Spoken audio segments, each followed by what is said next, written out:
But now we would like to welcome on stage Andreas Kotsjuba, CEO at Salu, and he will tell us about how they built a consumer healthcare service for expats. So if you have any questions, you know the drill. Put them on Elisa's stage Q&A or just raise your hand after the conference.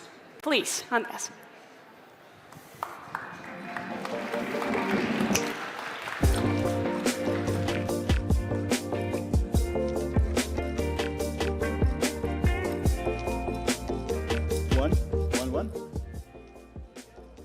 Hi everyone. So my name is Andreas, and I don't have a so good design or usability story for you. I'm actually going to just share my story of how to build a healthcare company for consumers from zero to, let's say, still an early stage, but to one, let's say, to your MVP and so forth. And I will first tell a few words about myself, then about Salu, and then I will just focus on four lessons, what we have actually learned during the past year. So, and just feel free to jump in later on, ask your questions, because I will be quite focusing on more how to build things, how to build a business, operating model, pricing, rather than design or UX and so forth. About myself, I'm a father of three amazing boys, a husband, and I'm actually, from my background, I'm a lawyer. I've been working as a banking and finance lawyer for a few years, and at some point I decided to do a pivot in my life, and I went to fintech. So it was a very fascinating time in the financial sector that every bank was very branch-based. It was all interactions with financial services were very face-to-face. Everything was very manual, so it was a very fascinating time to actually enter to the banking space at a time when there was almost no innovation. And during the past 10, 15 years, when we built a digital bank called PocoPay, there was a lot of ups and downs, but we saw how a highly regulated and highly kind of a service where you need a lot of trust, how it can be transformed through technology. So it was a very big kind of a lessons learned for me. The takeaways, what I learned from the financial services, truly kind of clearly come to the healthcare services as well. Because what I've seen with the team is that the same place where the banking and the financial services were, it's the same place where, let's say, where the banking was 10 years ago, that's where the healthcare is currently. Everything is very manual. It's very kind of a physical visit centered, so you need to go somewhere, you need to chat something, you need to identify yourself. All the data kind of processing, everything happens manually. So that's part of the things what we are trying to change. So jumping fast forward, like when we sold the digital bank, it was Can you hear me? Okay, awesome. So when we finished the kind of the banking project, what we had, it was sold to one browser company, and then for me it was kind of a pivoting moment. What will I do next? And I truly loved the moment when you build things, so doing something from scratch, and the second is that when you do something what truly impacts people's lives. It sounds cliche, but if you build something, for example, if you earn salary and you can transfer it to a bank account, which is super intuitive and very sexy and feels good, it feels good to build such a product. The people actually trust your money to your bank account. So it was a very similar story. Like when I had been traveling with my family in different countries, I felt how difficult it is to actually access medical help wherein you're in a new place. And kind of with the same experience of building something from scratch, which is highly regulated, for me as a lawyer, it wasn't a problem. And provide something very personal as a medical services to anyone who's traveling or kind of moving to a new place, it sounded very sexy. So for me, that was kind of a triggering moment that, okay, let's change the way how people can actually use medical services, especially those who are on the move, who travel, who work remotely, who live abroad. So that's what brought us to Salu. And Maybe just a few words about Salu itself. So we are a licensed clinic. We have actually a team of doctors. We have actually 8 doctors on our platform consulting patients all over the world. We're currently focused foremost on Estonia, but we're expanding to new markets. So what we are trying to do is provide a very intuitive way for expats to kind of use medical help wherever they are. It's like a personal doctor in your pocket, wherever you go. We are focusing on primary care. So if you think about, let's say, neurologist, oncologist, this is not our thing. We focus on kind of the family doctor service. Why? Because statistically, and there's a lot of data about it, that 90% of healthcare needs are solved on the kind of the primary care level. So we want to be the main touch point. If a person has a medical need, where do they go? We want to be that kind of the main place where to be. The second thing is that when we started to build the service, we had a lot of kind of, I will tell a bit more later about this, but we had a lot of moments where we could truly focus on the B2B customers, the clinics, the healthcare system, the insurance providers. But I think there's a lot of risk, like in this decision, what we made as well, but we decided to go truly B2C, truly focus on how to deliver the most intuitive kind of a personal care service to end consumers. So it's very easy to, it's much easier to maybe go to the clinic side, to service clinics, to service insurance providers, because you can see the budget, you know the decision maker, you know what is the exact pain. From the consumer side, we didn't have a lot of conviction that is the pain strong enough that they are willing to pay for the service yourself from their own pocket. If you think about it, then especially in Estonia, you have around 95% of all of the healthcare services are paid not by the user, but by someone else. Usually it's the public health insurance, or it's a private health insurance. In some countries, it's the employer. But one of the kind of the very big, I will focus on this a bit later as well, is that how do you build a product if the payer and the user are different people? Who do you kind of optimize the product for? So that was kind of we focused on the consumer side. We knew that telehealth or telemedicine it wasn't that new thing. It was already existing for a few years. But our decision was that we must be online first. So most of the things, what we can solve online, we want to solve online. We don't want to invite the person to us, but we want to be where the customer is. So it was an online first decision, but we needed to be sure that it's a very sucky experience if you go to a doctor and the doctor says that, okay, I can't help you online, please go somewhere else. Especially if you're an expat living in a new country, you just moved there, you don't know anything about the healthcare system, about the clinics, there's language barriers, so forth. So where do you actually get medical help if a doctor online says that, sorry, we can't help you? So we decided that we must provide the offline services as well. So currently, I can say that we have,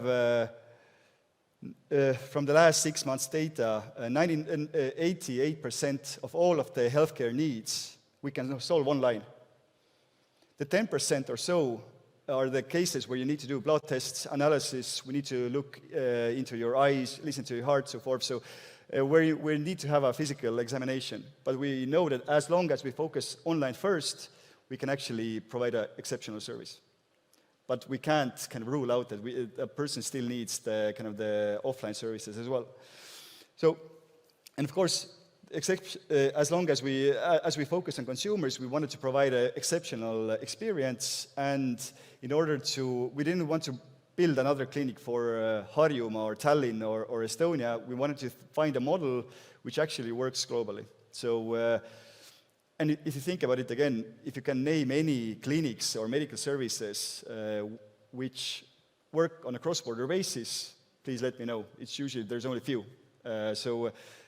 Usually the healthcare services are bound by the real estate where you have the clinic and the machinery where you can actually test and try and kind of, I don't know, let's say, see your patients. So our challenge was how to do it globally, how to kind of challenge this kind of operating model where everything is physically in one place and you can't reach to the kind of the outside of your small area. So that's what Salu was about, that we wanted to deliver a personal doctor to your pocket wherever you are in the world, 7 days a week, from morning till evening, and in your own language. Most of the things we can solve online. There's things we can't solve online, that's fine. We have partner clinics who actually take care of you when we can't help you online. So that's the service what we built, and it was all for one very simple monthly price, 15 euros, and it covers all of your healthcare needs. From business model perspective, we decided to go very similar to the kind of the insurance business model, that we have 1,000 people paying us a monthly subscription fee, and there's only, like, let's say, 30%, 40% or so who are actually using the service, who's essentially creating costs for us. So we are not selling a doctor's consultation. If you need help, come to us. We're selling more kind of a feeling of safety or security, that once you go abroad, especially with family, you want to be sure that if you have any needs, you're taken care of. That's the safety feeling what we're trying to sell, and for that you pay a monthly kind of a quite small monthly fee to get this feeling of security. The right product is the one we have right now online. It's actually our MVP2, and in a few weeks' time we are launching the left service. So we did a full rebranding, new UX UI, with one very, let's say, very amazing designer who has helped us with this. So right now you're seeing the right one, soon you're seeing the left one. So that's the product itself, how it looks. So coming to the lessons, it was a very similar kind of a problem in fintech and banking, but I think in the healthcare, especially now, where it's right now in the moment where most of the innovation is starting to happen. Usually in the healthcare, you can spread it in three kind of buckets. You have medical devices, you have healthcare services, and you have pharma. All of the three services or three buckets in the healthcare business, everything is being kind of transformed through technology, through innovation, so forth. So it's very easy to get lost that, we will do a new CRM for the clinics, and then we will do a consumer product, and then we will do this and that, and we'll make a marketplace, and blah, blah, blah, blah, blah. Finally, you won't do anything. That's, I think, for this kind of audience, especially who's focused so much on users, I'm sure you know that you need to kind of very clearly define who is your customer. And when we defined as well that when we did our user kind of discovery and research, we talked with quite a lot of expats, with locals in 6 different countries. We made a decision that, okay, we need to focus on, we know that for Estonians in Estonia, we can provide a service as well, but it's a vitamin service. If you're an expat moving to abroad, it's a painkiller service in a sense that you don't have any alternative where to go if you're fully new in a new country. So we knew that there's a very strong pain point if we focus on expats, and we even have like very many like sub-buckets of expats, like expats with families, IT experts, like high-value kind of jobs, expats who are working high-value jobs and so forth. So we knew that expats is our focus point, and we knew that we need to focus clearly on that. Even when we started to build the product, we have launched the product, there were so many places where we felt that, okay, now we need to turn and pivot to all of the Estonians, and now we need to do and this. But just kind of be confident in what, like, first we measured a lot, but once we made a decision that, yes, we will focus on expats in those countries, we want to kind of, we are holding on to this, and we can see that it has helped us, our team, our customers, our investors to actually understand that what do we actually do. We help people who go to a new place have a personal doctor with them wherever they are, anytime. So kind of the story just kind of makes sense for us, and we don't want to kind of pivot, even though we have had 3-4 times a moment where it's a critical moment that you have a big customer willing to pay a lot of money for any of your services, but you need to be sure that kind of, is it the right moment to take it or not? So our strategy has been that we want to start very narrow. For example, even, let's say, expats coming to Estonia with their families who need a family doctor, for example, who can't find a family doctor in Estonia, as there's a huge lack of family doctors in Estonia, especially those who speak English. Once we see a clear product market fit in the very small niche, we can always kind of take a next niche.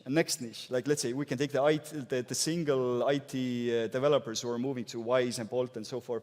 So we constantly can find new niches, but we we need to have the confidence with that we have a product market fit in a very small niche. The narrower it is, the easier it is to validate that is there any fit or not. And so our strategy has been that we focused on the kind of the expats moving to Estonia. We didn't narrow with the kids or not. We knew that expats who either have recently come here or who have a family doctor and the family doctor doesn't speak fluent English, that's our perfect fit. And it has worked quite well. Let's say we have got a quite fast attention from our customers from that perspective. If we know that this segment is working here in Estonia, we can either go with the same segment to Finland, to Germany, to some other countries, or we can expand our language group. So essentially, we are expanding from a geographical perspective, going with serving the same segment in different countries, or we're expanding this in the same geography, but the languages. So we can serve the English-speaking expats, but why not Spaniards? Why not Japanese? So we can go to, for example, Berlin. There's 11.5 million expats. We can serve the 2 million Spanish-speaking expats over there. But once we are successful with them, why not add the French language? So you can expand different ways as long as you know your narrow niche, you know kind of different paths how you can go forward. But first, as narrow you can be, I think that has helped us a lot. And in the healthcare, I think, again, the focus and the niche helps to you can dream big in healthcare that, yes, we will go and conquer a trillion dollar market and so forth. You need to dream big. You need to understand that the market is huge. But at the same time, you need to be realistic that everything takes much more time. The regulation will slow you down, but that's fine. But so I think that the niche helps you to see the big picture, but again, go realistically to the step-by-step plan at how to get there. If you don't have a niche or a focus, you will be everywhere. You don't know where you're moving exactly. So that was a lesson one for us. I think this is useless slide for this audience because you guys know everything about this. But surprise for us was that if you provide something new in healthcare services, this can be scary. So you're used to going to a doctor, the doctor sees you in person, they can actually touch you, and now suddenly you're trying to sell an idea that a doctor can be available online, wherever you are, solve everything, blah, blah, blah. So it can be scary. You can see that the people are, oh, how is it actually possible? Is it actually, you're probably losing the quality. No, you're not getting the right advice, blah, blah, blah. So you need to be ready that healthcare is it's a very trust-based service, and it's so personal. It's so intimate for me. How can I build a product and educate the customer so they feel that, okay, but actually, there's actually a World Health Organization, there's different research is done saying that online is fine as well. You're not losing the quality side.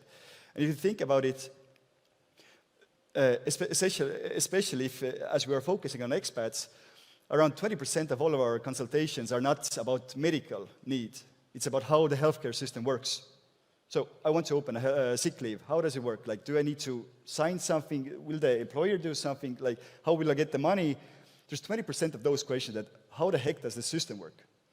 Then you have around, let's say, we have around 60% of all of the consultations concern, especially like if you have a, let's say, you have a health need where it's not critical yet, but you're just evolving that. I have a, I don't know, fever and I have cough and so forth. What should I do? What should I look out for? When is it dangerous?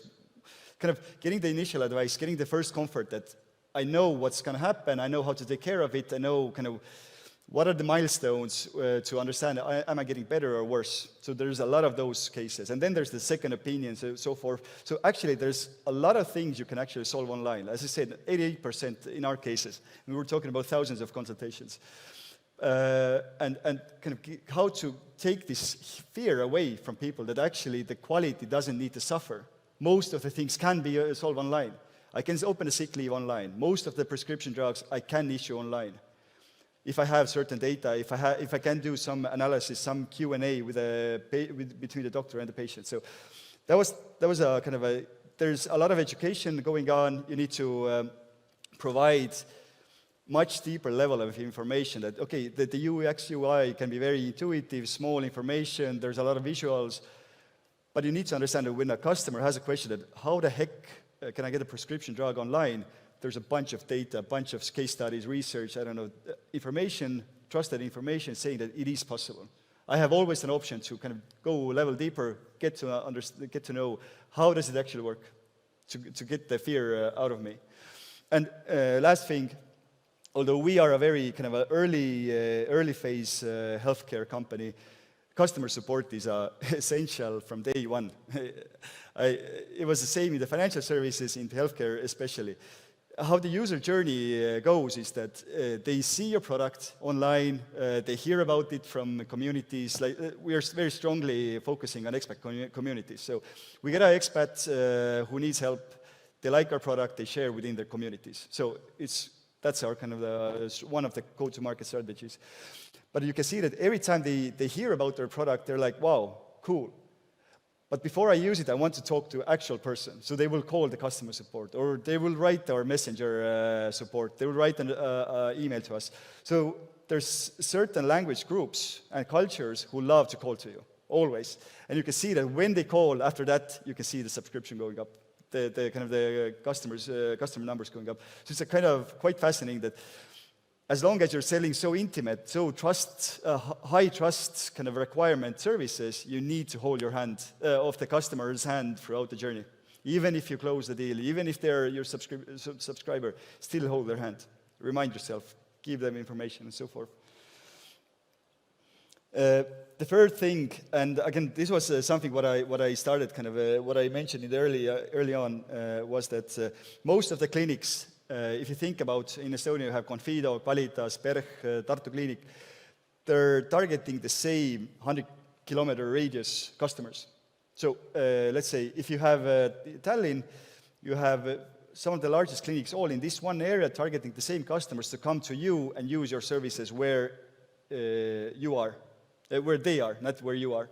So there's a lot of kind of, the business model, the operating model is very much real estate and machinery based. So how we overcame the 100K zone was, or let's say being outside of this 100K kilometer zone was that we decided that our job was to be very, let's say very good, trustworthy and so forth online. So the 90% of the things we can solve online, we want to be very good at that.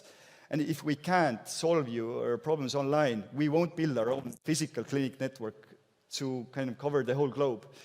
We knew that we need to outsource the physical examinations to labs, for like SynLab in Estonia, one of our partners. If a customer needs a blood test, we will direct them to SynLab. If you need to have a physical appointment, we have 3-4 clinics where we can direct you so you can get the full help. So again, our job is to be online first, but we have a network of clinics who actually cover your physical needs, what we can't solve online. That's the way how we can go global. So we are already live actually in 3 countries, in beta, everywhere online, but we have a network of clinics in every country who are covering the things what we can do. And if you think about it, there was like one of the leading clinics in Estonia invested 10 million last year on real estate. If they invest 10 million in real estate, you need to earn back the money somewhere. That's why the doctor's visit prices are 50, 60 euros just to visit the GP. If we don't have any real estate, we don't have any machinery, most of the things are covered online. We focus on primary care, expats especially. Our prices are 10 times lower. Our operating model, our cost level is so low, and plus we can automate so many things. 95 and a bit more % of all of our consultations are happening in chat. Although you can call and chat, people prefer chat. It's asynchronous consultation, meaning that currently our best time is that we have 17 consultations per one doctor at the same time, because it's all asynchronous. Suddenly what happens is that people are used to chatting with people and with doctors as well now, and now you can actually scale the model. One doctor's time can be much more wisely used than just kind of one face-to-face consultation where one patient gets 10 minutes of doctor's time. No, now 10 patients can get the same doctor's time, and it's actually, the quality is, as we have seen, it hasn't gone down. And about the scalability model, I think as I mentioned briefly, the go-to-market is a critical moment even before you start building a product, especially in the consumer health. You need to understand how do you get to the customers. Otherwise, you're spending so much time on acquisition. The digital isn't the, let's say, the targeted ads isn't the only possibility. As I said, like our first success came from the fact that expats are a strongly community-based segment. They talk with each other, they share the same problems, the same opportunities. So once we get into the community, the word starts spreading. So we made a post, for example, about our ad to one of the expat groups in Facebook. Let's say 200 people liked, 100 shared to their communities. It's 50% of people, without any referral, any incentive, they shared to their communities. It was a very organic kind of a reach for us. So again, think through everybody thinks about the kind of the problem, the solution, like what's the pain points, how to solve these. But it's also the how do you get to those customers smartly, not just spending your Google money or Facebook money. How do you actually get to the customers? So it has been a very kind of one of the very good lessons for us as well, that as we had this community marketing in the beginning, it has helped us a lot.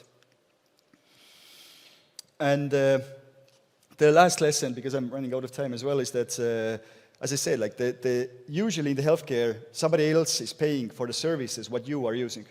How do you come with this? So usually it's is it public or private health insurance, or the kind of the employer paying for your insurance? That's the kind of the usual models. So you need to know who is actually paying for it, because in the end, yes, you need to focus on your end consumer. We constantly kind of, if we build something, we look at our roadmap, our prioritization, it's always about the user. But we can't forget about the payer. The payer will, in the end, they need to be happy. For example, for insurance companies, as I said, like, as we don't have any real estate, our cost level for per consultation is much, much lower. So the insurance companies whose customers we are also targeting, they're happy to direct their insured customers to us, because they know that from us they're getting let's say a consultation for, let's say, 15 euros, but if that same insured person goes to a clinic, they are paying 100 euros. So we can help the payer to reduce money, but in the end it's all about the user, because the user must have a kind of an intuitive, very good product, low cost base, everywhere available, and that's how we can actually kind of scale. So the payer is happy, but we're focusing on the consumer constantly. But at the same time, acknowledge your dependencies. What I mean by that is that usually the payers are big companies, let's say big players like insurance companies. Like usually you get one deal, you can get 10,000, 50,000 customers per one partnership. So you need to be sure that if you focus on your business model so much on the payers, or some payers are so critical for you. For example, we are currently, let's say, if we build a close partnership with 3 insurance providers, we can build a lot of huge customer base for us. But if tomorrow the insurance providers will turn off this partnership, I will lose all of my business. So how do you manage this dependency? That from one side, you want to get kind of their attention, be friends with them, but at the same time, if you're too close to them and you're so dependent on them, they're moving much slower than you are. Their strategies are changing, their management is changing, so you need to be sure that you don't kind of over-depend on your partners from the payer side. If you focus on the consumer side and the consumers are happy, usually the payers are coming to you, because they can see the traction, they can see that the service level is good, the cost is lower, they want to be part of you. So from our side, the payers, some of the payers have actually turned to us saying that, can we partner, because we can see that you have a good product. And from the last point for me was that what's the right pricing model? And this is still kind of a tricky part for us as well. We are most of the healthcare services are, let's say, if you use medical services, you are paying per consultation, per help, per visit. So, but if you are just getting money per visit or per consultation, then you need to acquire the customer constantly. Or let's say you need to have such a product where you have so many engagement points with the customer that makes it, the customer acquisition cost makes sense. So we have focused more on the kind of the subscription side, that we are acquiring the customer, we're trying to kind of bind the customer in with us to be their personal doctor. We have all of your health data with you, even if you move from Ukraine to Germany, from Estonia to Spain, we constantly have your digilugu or your health data with you. You can always present yourself in a local clinic. We have a doctor 7 days a week available with you wherever you are. So even if you're not using the service, you still have the feeling of security with you. That's our pricing decision, that having the insurance model makes sense, but we still need time to prove that is it kind of viable business-wise or not. Very kind of honestly say that we have a strong belief in it. We're constantly looking at the statistics that if we have 1,000 customers, how many are using, how many are just passively paying. So that's our kind of job to manage this well. But I think having just a model where you are earning per consultation some euros, it's a very slippery road. It's acquiring a customer, fighting for the attention of the customer to come and use your service, and then suddenly they'll just leave, and that's it. It can be very costly. So yeah, these were the 4 lessons from my side. I hope there was something to learn and maybe something useful. Thank you.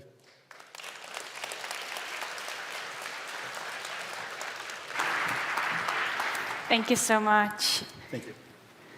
Do we have any audience questions?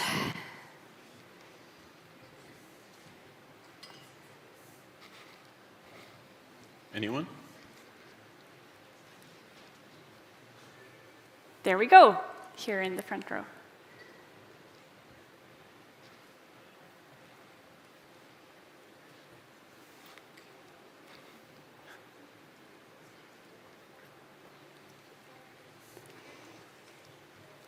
Hi. When you decide to send a patient to a clinic, who pays? You? We.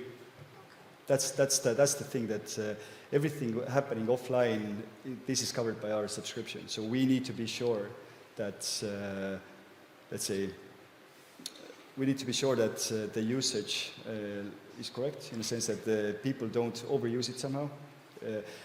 But the key trick is that as everything happens online, we can do the first vetting ourselves. Do you have a medical need for this kind of service? Or can it be solved any other way? So usually it's a kind of very normal perception by the kind of consumers that if my leg is hurting, I need to go to, oncologist or neurologist, like the most kind of, these are the experts. Actually, most of the things can be solved by the primary care. So, for example, that's why usually the patient turns to us. We start online, we hear what's wrong, we can order the specific tests, we can already kind of know exactly how to kind of solve that person's problem. And as long as it's in a, let's say the offline visit amount is the 10% what we have right now, we can cover the cost easily. It can grow still, we can still easily cover it, but the whole logic is that as 90% of the things are solved on a primary care level, and currently we have 88% solved online, economically it makes sense. Turns out to be cancer that needs we will give you a referral so you can go to a specialist doctor. So you need additional health insurance? Usually if you live abroad, that's again us as expat-focused product. In order to move to Estonia, to start working, living, studying here, you need to have either public health insurance, like let's say I'm a WISE worker or Bolt worker, I'm paying taxes, so I have public health insurance. We can issue a referral to a specialist, to oncologist. All of the costs are covered by the public health insurance. The second case is that I'm, let's say, a husband or wife or partner of a expat, of the WISE worker. I don't have public health insurance, but I have private health insurance. That's the payer side. And then the payer is paying for the oncologist. So we are the first layer to cover, to direct you where to need to go. And if you need hospitalization, that's covered by someone else. That's the payer side of the whole scheme, yeah. All right, thank you. Anyone else?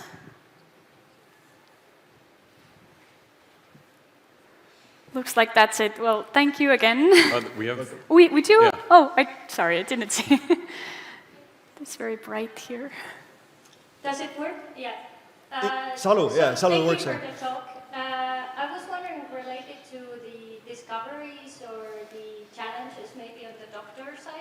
what you've discovered throughout. One of the things, so there were quite many things, just bring up a few. That one of the things is that the CRMs are very difficult, like the ones what they are using currently. It needs quite a lot of time to onboard a new doctor. If you, let's say, the turnover of the staff turnover in hospitals is usually quite large. So doctors come, doctors go. So when you spend quite a lot of time on onboarding to a new CRM, it's very kind of, it costs you a lot of money as a clinic. So first thing is that how to build something very easy, very, very simple, very usable. There's one side. And what we heard from doctors was that you need much less than you actually think. So the platform, what we built for doctors is very, only the, let's say, need to have things. And now we're building on top of the kind of MVP as we go, as we have actual use cases. Like, for example, some speller, we are doing some how to automate the data gathering and putting to the Digi logo, for example. This can all be automated, but we didn't know exactly how to do it before we have actual customers. So that was one side. The second side was that from the doctor's perspective, we had one pilot last year with one of the largest clinics here in Estonia, and if I'm a patient coming to visit that clinic, every patient got 15-minute time slot for the visit. 5-6 minutes of that time was spent for the doctor-patient consultation. The rest of the time was for the onboarding the patient, in the sense that I go to the clinic, I needed to identify myself, I needed to fill in some papers, and then the follow-up task was to do the payment, the invoicing, plus putting the data to the Digi logo. So essentially, almost, let's say, from the 15 minutes, 10 minutes was admin stuff, 5 minutes was actually the doctor's time. So it wasn't very wisely used doctor's time.